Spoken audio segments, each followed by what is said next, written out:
17 of the Designorama. This one is advanced usability, and this should take you from end to end, starting with some research, ending with a final product over 5 days. The important thing to remember about this week is that if you want to do these individual and pick 5 different experiences to evaluate, you can, but you can also try to do this as a linear process through designing one thing. And you can certainly break it up any way you want within that. You could apply some of these to one app or one experience and the others to another, just however you decide to chunk it up. But it may require that as you go through these and you read them, you say, well, how does this apply to my continued progress? If you have any questions about it, just put it in Discord and I'll do my best to help you out. But day one is contextual inquiry and insights gathering. And this could also be contextual observation. Big difference is that in observation, you just stand back and watch and take a lot of notes, maybe record footage, take photographs, so on and so forth. And then contextual inquiry, you're going to be in the same context with that person, but you may ask them questions as they go through. The important thing about contextual observation, contextual inquiry, is that you catch them in the moment that they are doing the real activity with the thing. So if it's someone who researches recipes on social media and you want to see how they do that, it's not enough to go up to and say, hey, can you show me how you research recipes on social media? You got to find them in that time and place when they're normally doing it, in the context they're normally doing it. So the space, building, room, furniture, or whatever that they're normally doing it in, and catch them doing all the things that they're doing around searching for the recipe.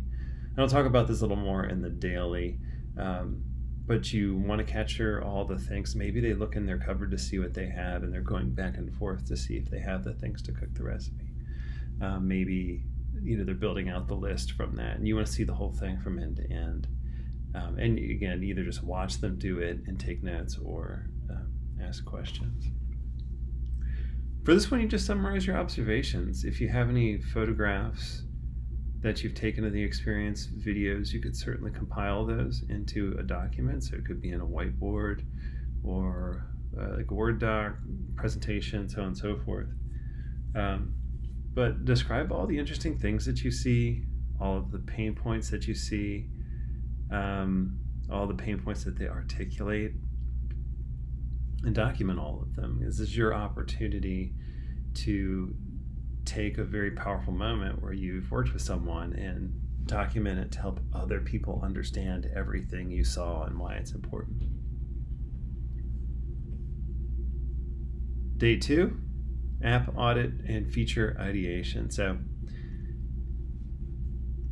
what you'll do in day 2 is either pick a new experience, a new app, a new product, and you'll ideate on some features that you could implement.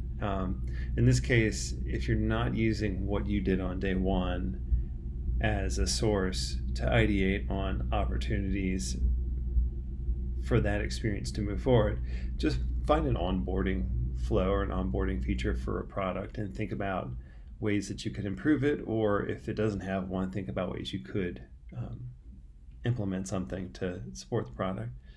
And this output is just a matter of sketching or wireframing the feature with explanations for how it supports the person.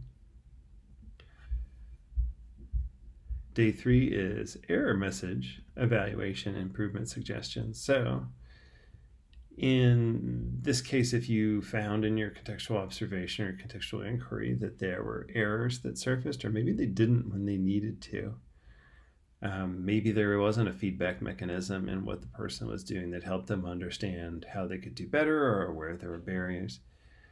Try to analyze that and see if there are ways to improve it. If you're not working in the comprehensive set, you're just doing these as individual daily challenges, find an app and work through the error messaging and see what you can do to understand from a design perspective, from a visual design perspective, from a UX writing perspective, where there are areas of improvement. Are the errors helpful, clear, actionable, so on and so forth. Do your best to find 3 to 5 examples, but if you find 2 really good ones and you document them well and provide possible opportunities, ways to improve them, it would be good enough. If they're smaller issues, it could be good to have 3 to 5. Day 4 is the competitive usability testing analysis. So, again, using that product on the first day, you can select a competitor app to that or a competitor experience and conduct a very lightweight usability test with 1 or 2 people. You could do heuristic analysis as well. You can potentially even do a cognitive walkthrough. But conduct it on the competitor. You could potentially, if you have 2 to 4 people, you can conduct a usability analysis or usability test on your proposed changes and the competitor. And as usual with usability tests, you want to document your usability findings. So here are the areas where things were challenging. Here's why they were challenging. Here are areas where it succeeded in doing what it was supposed to. This is why it was good. Here are additional insights we found. Day 5, redesign based on usability data. So now, at this point, you've done a contextual inquiry, contextual observation. You've ideated on features. You have looked into error messaging. You've run usability tests on a competitor, and potentially your design recommendations. Now do a full redesign based on everything that you've learned. And not only do you produce this redesign, you could prototype it, but also, again, add annotations that highlight how your changes address specific usability issues. And you should have all that in hand right now based on either heuristic analysis or your initial contextual inquiry and your usability tests.